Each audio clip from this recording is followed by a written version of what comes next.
Sometimes, the ones with the deepest scars are the ones who teach us how to heal. Welcome to Veil Marks, where every story carries a heartbeat. In today's journey, you'll meet Max, a dog who lost everything, only to find a love greater than he ever imagined. This is more than just a story. It is a reflection of hope, resilience, and second chances. Stay with us until the end, because the lesson hidden in Max's steps may just find a home in your own heart. Max had not always been the forgotten soul lying quietly behind metal bars.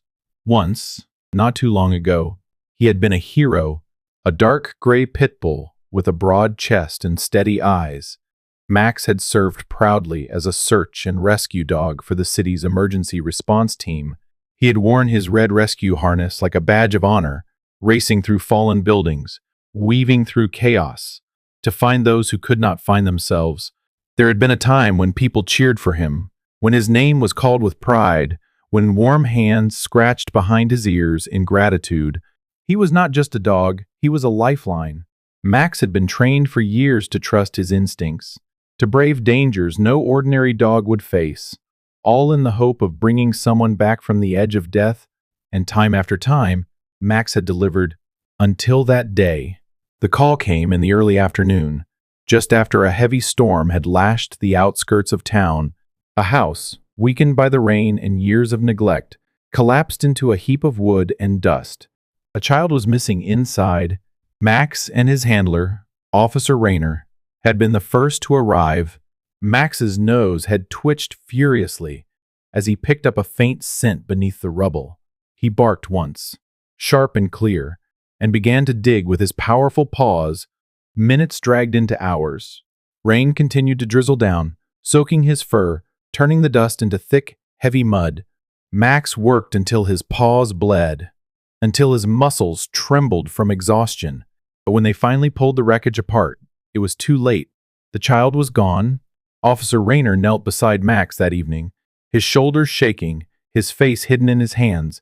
Max whined low in his throat, nuzzling the only human he had ever truly trusted. But something had shifted. Grief twisted into anger, and without warning, Rayner pushed Max away. The next morning, Max found himself loaded into the back of an old truck, his rescue harness stripped away, replaced by a plain collar and a leash he did not recognize. There were no kind words, no reassuring touches. The truck drove for what seemed like forever, past streets Max no longer recognized, past the familiar sense of home and duty. When the vehicle finally stopped, Max was led through a chain-link gate into a concrete courtyard that reeked of bleach and loneliness. A woman with a clipboard took the leash from Rayner's hand. There were no goodbyes, no promises. Without a glance back, Rayner turned and walked away. Max sat there for a long time, his head low, the leash limp between his paws. In that single moment, Max lost more than a home. He lost his purpose, his identity, and the fragile belief that he was worthy of love. Every fiber of his being, once so strong and certain, unraveled. Days melted into nights. Seasons changed. Dogs came and went, their names scrawled in temporary ink on kennel cards that hung loosely from each cage. Puppies barked eagerly. Small dogs yipped and whirled, catching the eyes of visitors who cooed and called them sweet names. Max stayed silent. He learned quickly that noise meant nothing, that wagging his tail did not bring people closer, that looking up with hopeful eyes only made the disappointment hit harder when they turned away. The shelter workers were kind enough, but busy. They fed him, cleaned his kennel, sometimes scratched behind his ears. But to Max, it all felt hollow, mechanical. They were caretakers, not family.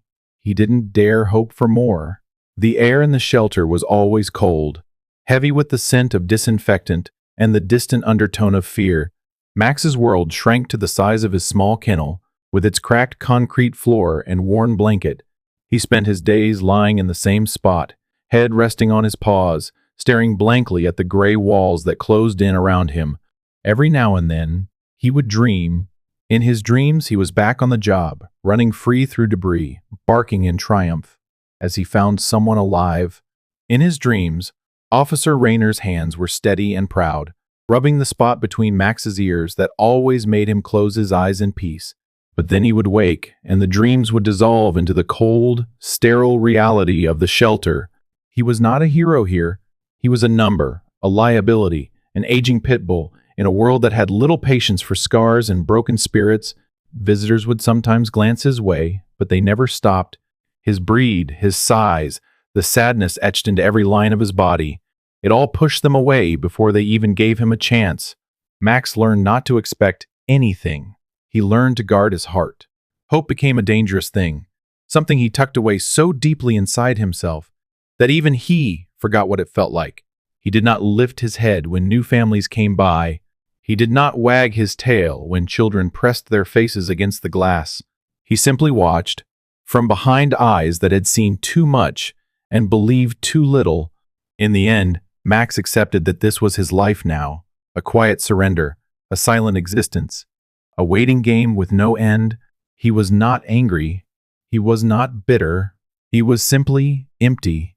And yet, somewhere, buried deep beneath the layers of hurt and resignation, a flicker remained, fragile, barely alive.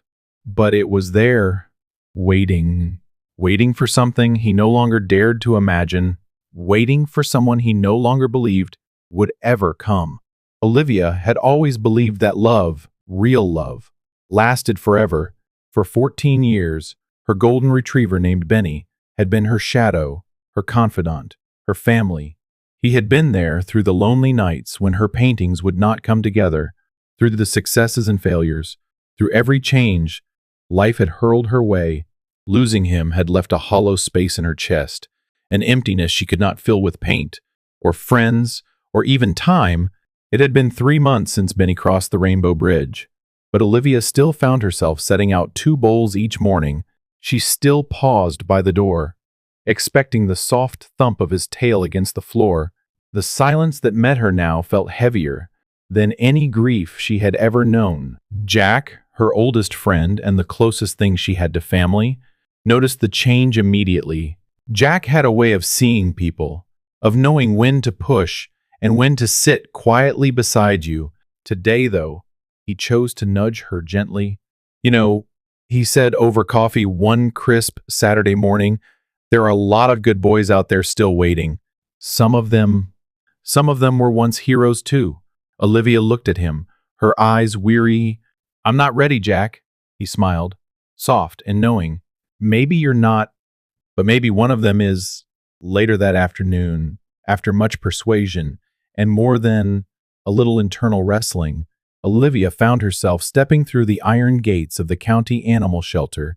The scent of disinfectant hit her immediately, mingled with the sharp barks and high whines of dogs desperate for attention. Jack stayed close, his hand occasionally brushing against hers in silent support. They wandered through the aisles, passing kennels lined with bright-eyed puppies, small, trembling dogs that bounced on their paws, begging for affection. Olivia's heart ached with every pleading gaze, but something in her kept walking, searching for. She didn't even know what. And then she saw him, Max. He didn't bark. He didn't leap at the bars like the others. He sat in the back corner of his kennel, body still, head low, but his eyes followed her. They were a shade of amber, darkened by sorrow, deep and endless like the ocean after a storm. Those eyes did not plead. They did not hope. They simply watched, resigned yet somehow still alive. Olivia stopped, her breath catching in her throat. She felt something shift inside her, something old and broken, something she had buried when Benny passed. Without thinking, she stepped closer to the bars. Jack stood silently beside her, studying Max with the careful gaze of someone who had seen too much pain in his life, but still chose hope. "That's him," Jack said quietly, almost reverently. Olivia shook her head slightly, as if trying to dislodge the overwhelming flood of emotion. He's not even trying," she whispered. "Maybe he doesn't think anyone will pick him," Jack replied. "Maybe he's been let down too many times." The shelter worker approached, clipboard in hand, and paused by Max's kennel. "His name's Max," she offered, her voice soft. "He's been here a long time. Used to be a rescue dog. One of the best," they said. But he's had a rough go. People walk right past him now. Olivia knelt down, bringing herself closer to Max's level. She watched as his ears flicked slightly at the movement, as his gaze stayed locked on hers. Cautious but unflinching, she extended her hand slowly, palm up, just resting it on the ground outside the bars. Max didn't move. He didn't come closer, but after a long, heavy moment, he lifted his head a fraction higher, acknowledging her presence. It was not a leap of faith. It was a flicker, a whisper. But it was enough. Olivia felt a lump rise in her throat. Tears threatened, but she blinked them away. This wasn't about pity. It was something deeper, a connection forged, not from need, but from understanding. Two broken hearts, recognizing each other across the divide. Jack crouched beside her, his voice low and steady. Sometimes, he said, the most beautiful things are the ones that have been through the fire and survived. Olivia nodded, unable to speak. She stayed there, kneeling on the cold concrete floor, breathing in the sterile air, feeling the weight of a decision that had already been made. She didn't ask for Max's history. She didn't need to know the details of every scar he carried, visible or invisible. She could see it all in his eyes. The loss, the abandonment, the lingering trace of hope that he tried so hard to smother. Standing up slowly, Olivia turned to the shelter worker. "I want to meet him," she said, her voice firm but trembling with something she hadn't felt in a long time. Hope. The worker smiled, genuine and relieved. "Let me get the paperwork started," as she walked away. Jack clapped Olivia lightly on the back. "Good choice," he said. Olivia glanced back at Max. He was still watching her, still silent, but something in his posture had changed. He was sitting a little taller now, his ears a little more forward. The world had not completely taken him yet. Neither of them knew it at the time, but this was the first step of something neither had dared dream about, a second chance, not just for Max, but for Olivia too. Because sometimes, when you think you are rescuing someone else, you end up rescuing yourself. And on that quiet afternoon, in a noisy, overcrowded shelter, two battered hearts took the first step toward healing. Together, Max had forgotten what freedom tasted like. When the shelter worker returned to his kennel, holding a leash, Max stiffened. His whole body tensed, muscles tight with a fear that ran deeper than instinct. When the latch clicked open, the metallic scrape echoed down the long hallway, and Max's tail pressed flat against his belly. The woman crouched low, murmuring soft words that Max barely registered. Her hand reached for his collar, and when the leash clipped onto the worn ring, Max flinched so violently he almost fell sideways. He didn't understand what was happening, and he didn't trust it. After so many false hopes, so many goodbyes that led to nothing but more loneliness, he couldn't let himself believe in change. Olivia stood nearby, watching. She didn't move toward him. She didn't call his name in a bright, sugary voice, like so many others had before. Instead, she lowered herself onto the cold concrete floor and simply sat, her legs crossed, her hands resting loosely on her lap, her eyes steady and patient. Max stared at her, his sides heaving with shallow breaths. She spoke then, so softly it almost sounded like the wind through cracked windows. "It's okay, Max," she whispered. "We can take it slow. I'm not going to hurt you." The worker gave the leash a gentle tug, but Max planted his paws. His nails scraped the floor, his chest rising and falling too quickly. Fear clamped down on him like iron chains. Minutes stretched endlessly. Olivia remained still, only her voice moving, offering quiet encouragement like a distant lighthouse barely visible through a thick fog. For a long time, Max did not move. Then, almost imperceptibly, one paw inched forward. His body quivered from the effort, from the sheer weight of hope and fear battling inside him. Another step followed, then another, each one cautious and painful, like stepping through invisible shards of broken glass. An hour passed, maybe more. In the world beyond those walls, time rushed forward, cars zipped by, people lived and laughed and argued. But inside that tiny hallway, time slowed to match the beat of a broken heart, learning how to trust again. Finally, Max crossed the threshold of his kennel. His body was low to the ground, his ears flattened, his eyes wide and wary. Olivia said nothing, only offering the faintest smile, a silent acknowledgement of the miracle she was witnessing. The shelter worker exhaled in relief and led Max carefully down the hallway. Olivia rose and followed at a respectful distance, her heart pounding, every instinct in her screamed to rush forward, to wrap the trembling dog in her arms, to promise him he was safe now. But she knew better. Healing wasn't something you could force. It had to be chosen. At the exit, bright sunlight streamed through the glass doors, and Max halted, frozen by the sudden glare and the sounds of the world outside. Cars honked in the distance. Leaves rustled in the breeze. Somewhere, a dog barked joyfully. Max pressed backward, the leash growing taut. Olivia stepped closer, crouching again so he could see her face. "It's all right, Max," she said gently. "We're just going home. Nothing scary. Just a ride. Just a new place." Max flicked his eyes toward her, uncertain, but something in her voice, low and unwavering, seemed to cut through the buzzing panic in his brain.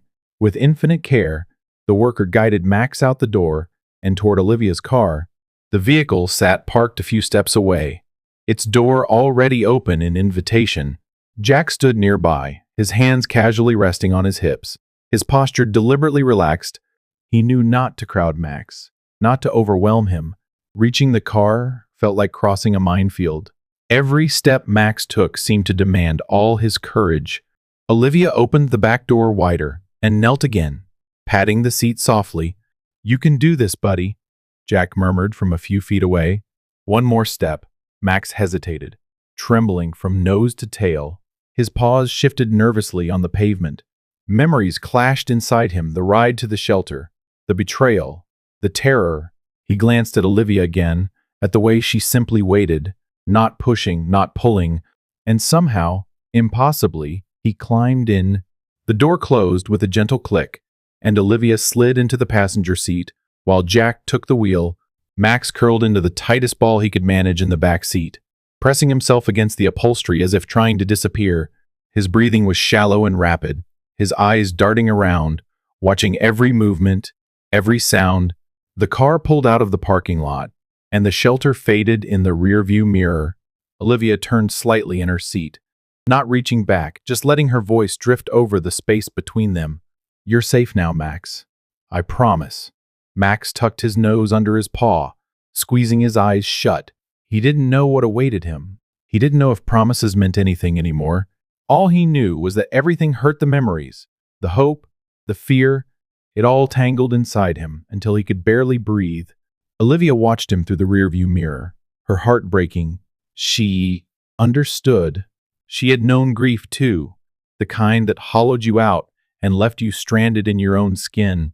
She knew that sometimes survival wasn't loud or brave, it was quiet, messy, and so fragile. In the back seat, Max trembled as the world rushed by. He didn't trust the warmth of the sun on his fur, didn't trust the softness of the seat beneath him. He only trusted what years of abandonment had taught him. Stay small, stay invisible, stay ready to run. But somewhere deep in his battered chest, a tiny ember flickered. Maybe not today, maybe not tomorrow, but maybe someday he would believe her words. Maybe someday home would mean something again.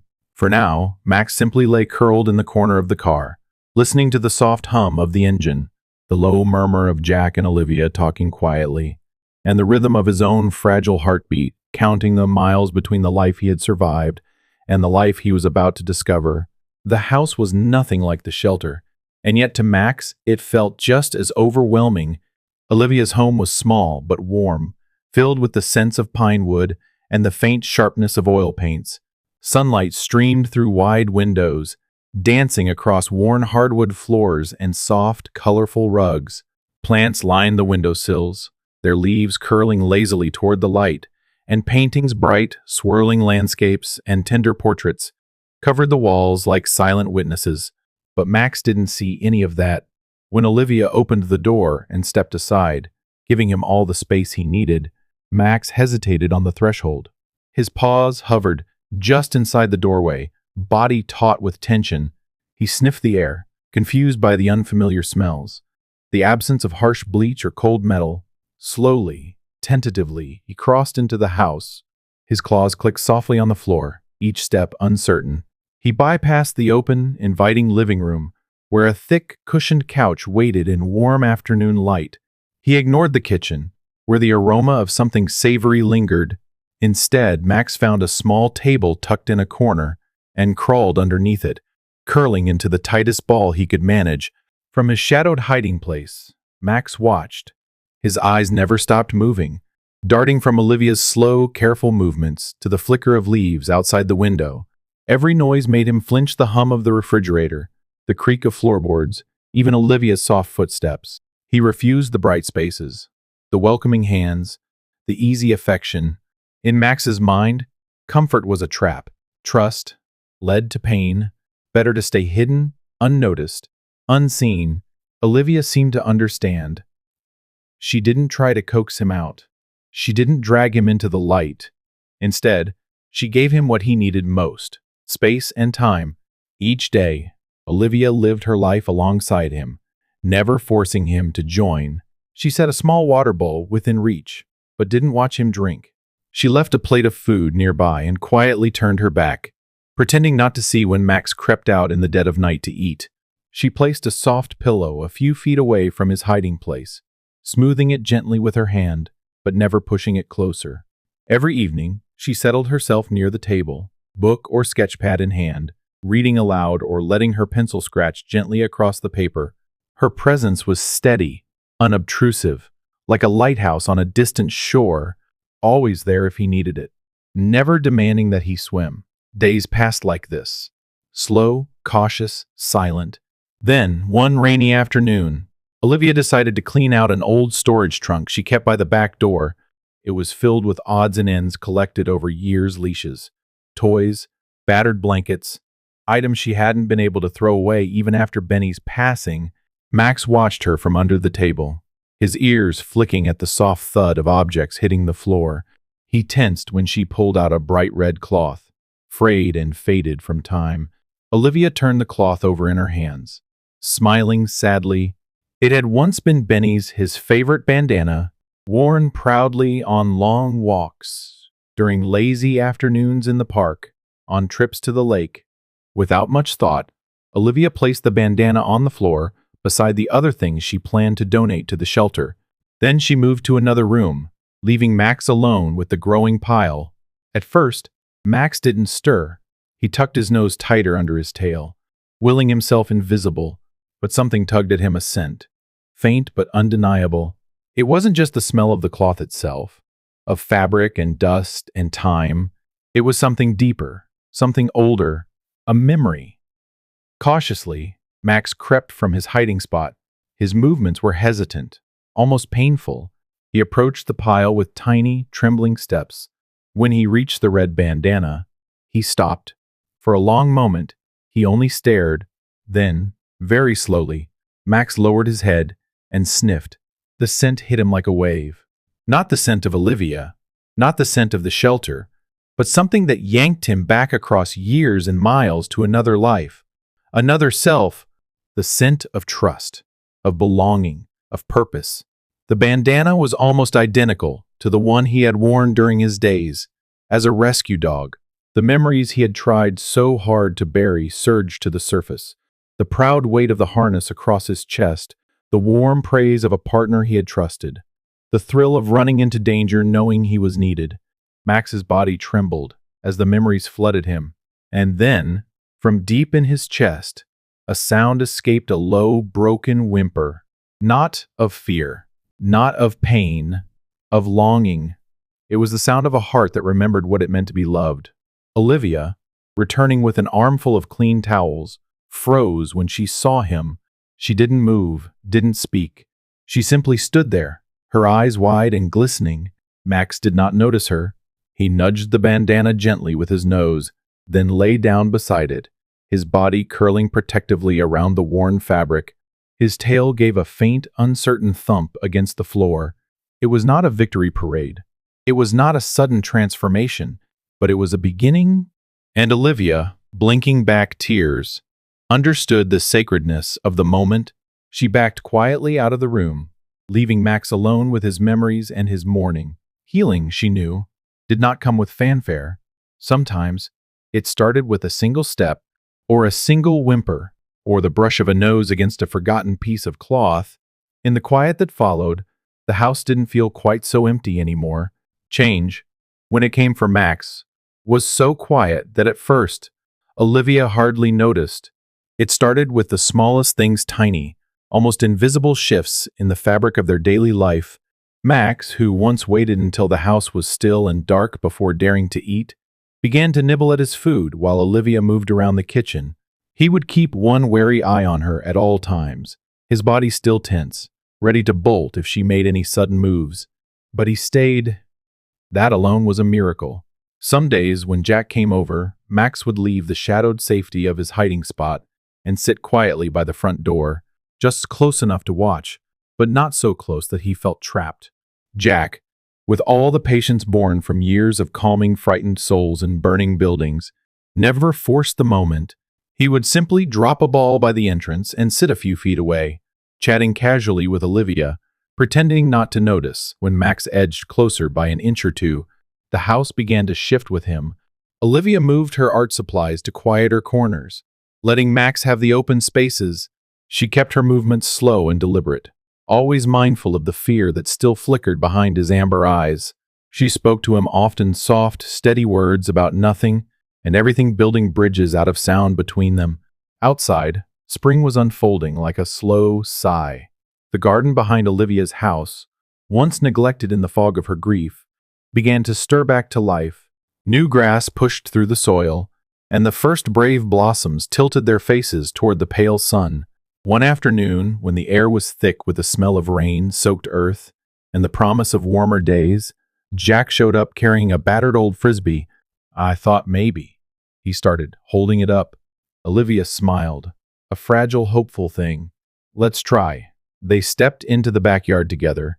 Max followed reluctantly, his paws stiff and uncertain on the soft grass. He had been outside before, but never like this, not without a leash, not without walls pressing in on every side.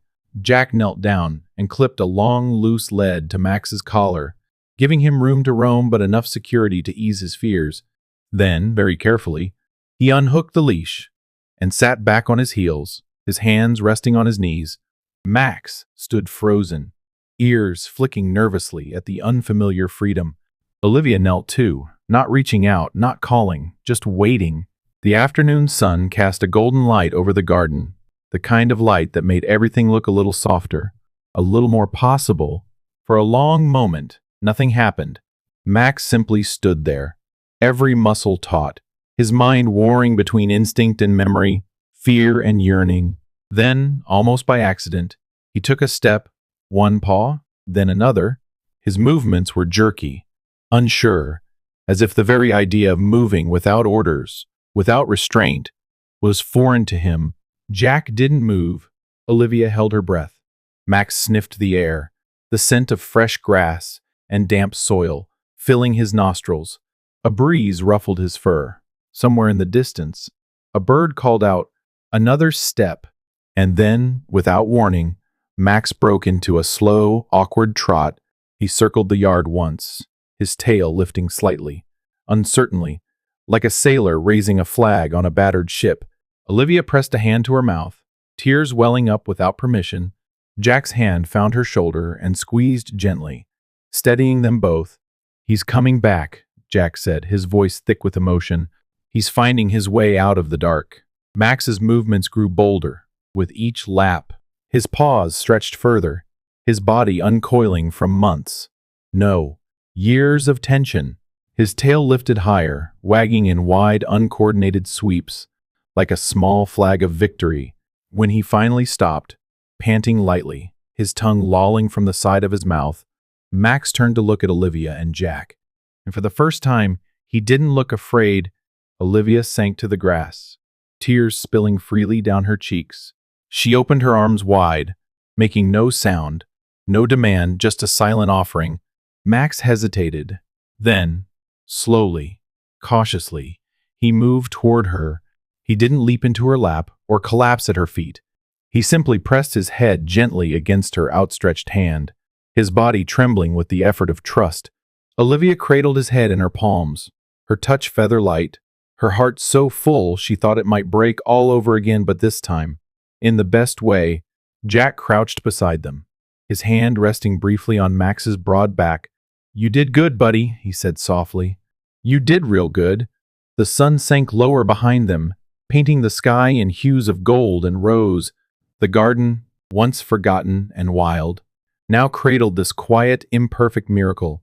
Max had taken a step, a real one, toward a future he never thought he would have. And sometimes, Olivia thought, one small step could be enough to change everything. The afternoon was perfect, the kind of soft golden day that made everything seem lighter, more bearable.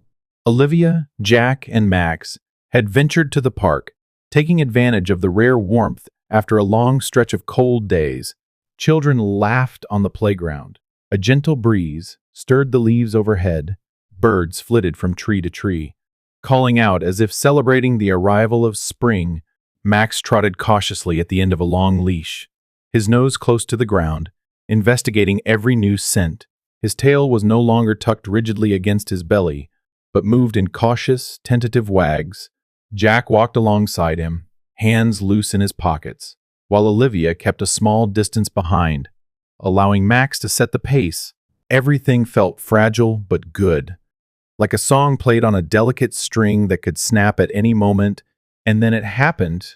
A fire truck screamed down the adjacent street, its sirens splitting the calm like a blade. The sound was deafening, sharp and terrifying. Max froze. For a split second, his body stiffened in raw terror, his eyes going wide, his chest rising in frantic pants. Then instinct took over. He twisted, yanking hard on the leash, the metal clasp snapping under the sudden strain. Before either Olivia or Jack could react, Max bolted, his body nothing but a streak of gray against the green grass. He raced blindly toward the street, his mind drowned in panic, memories of disasters and destruction roaring louder than the siren itself. Jack moved without thinking.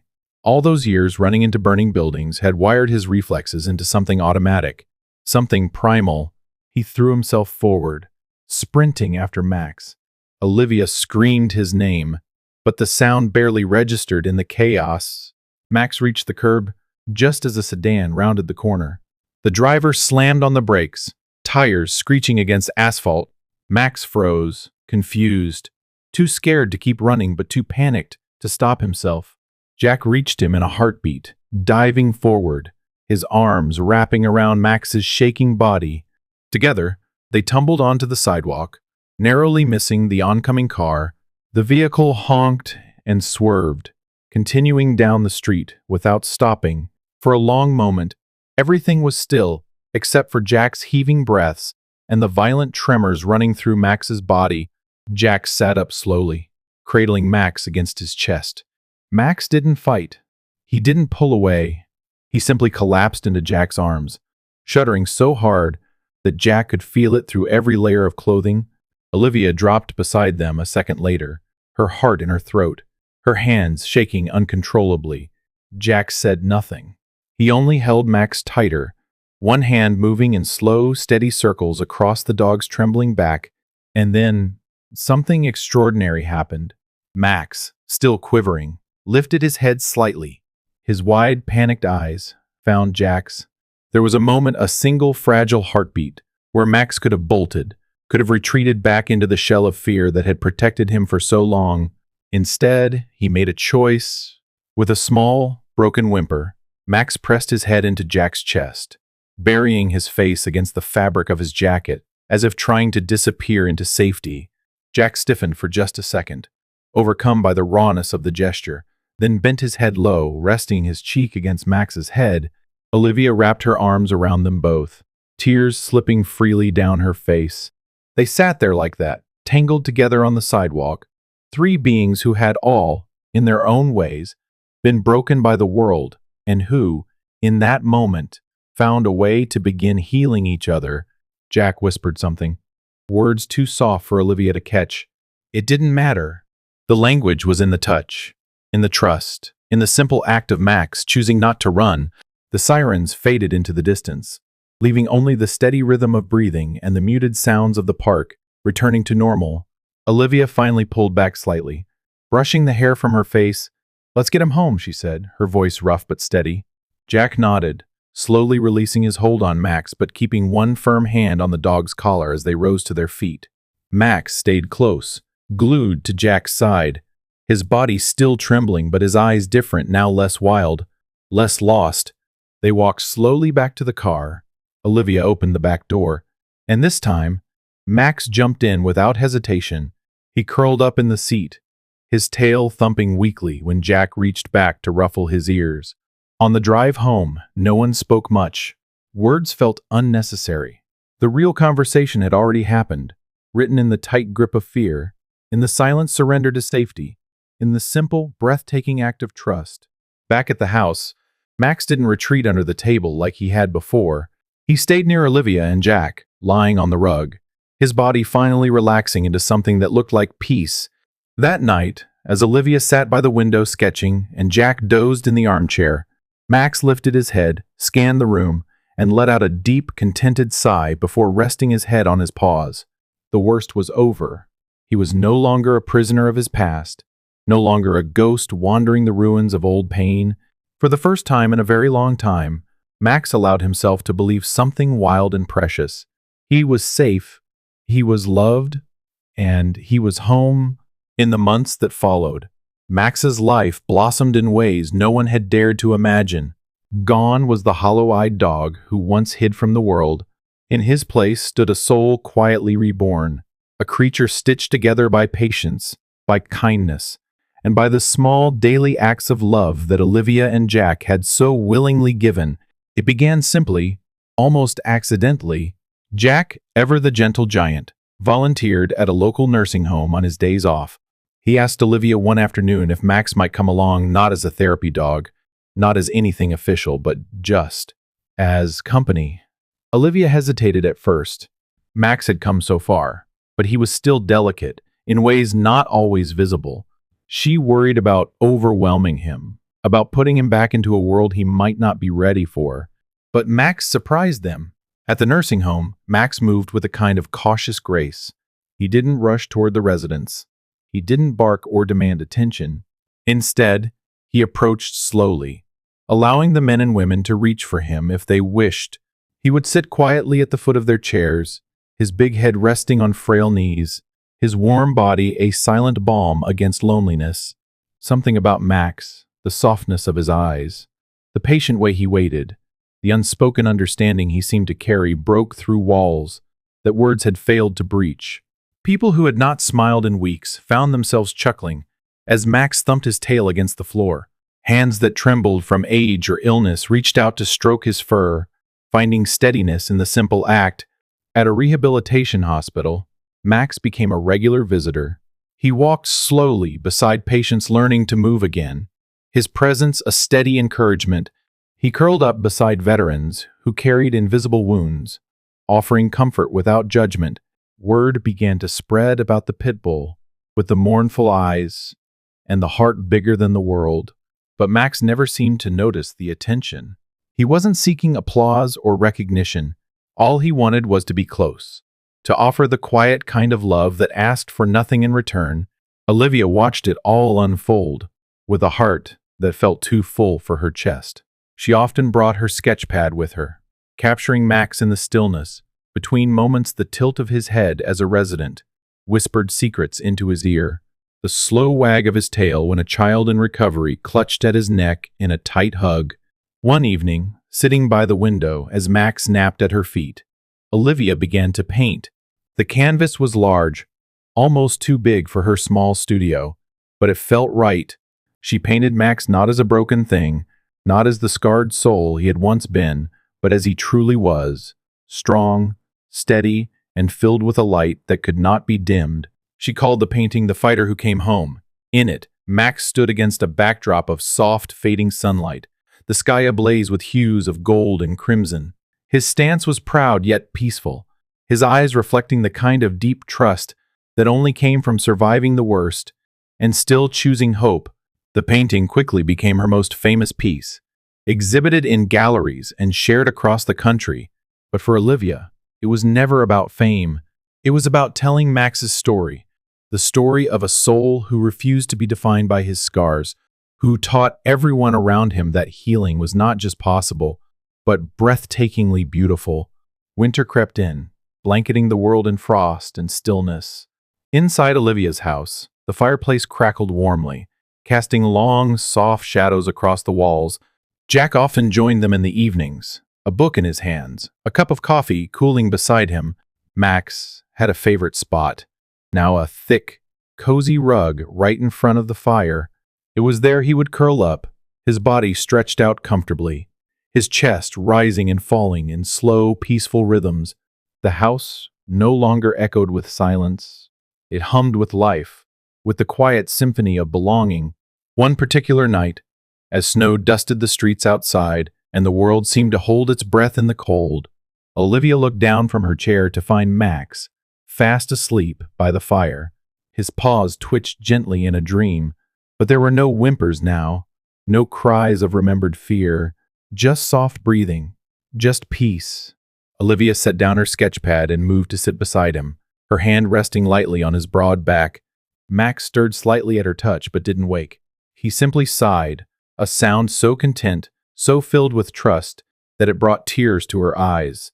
Jack watched them from across the room, a small smile curving his lips. "He's home," Jack said quietly, almost to himself. Olivia nodded, her throat too tight to speak. Max was more than a rescue now. He was more than a survivor.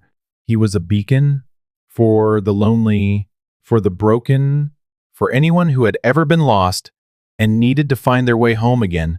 And as the fire flickered low and the snow whispered against the windows, Max slept on, his dreams no longer haunted but filled with warmth, safety, and the kind of love that never asked him to be anything but himself. At last, Max had found his place in the world. At last, he was truly free. As the old saying goes, the world breaks everyone, and afterward, many are strong at the broken places. Max's journey reminds us that no wound is too deep for love to reach. If this story touched your heart, please leave a comment. Subscribe to Vale Marks and help us reach 1,000 subscribers. Your support is the light that fuels new stories, stories that heal, inspire, and remind us all that second chances are real. Watch to the very end to embrace the full beauty of Max's new beginning. Thank you for being part of this journey with us.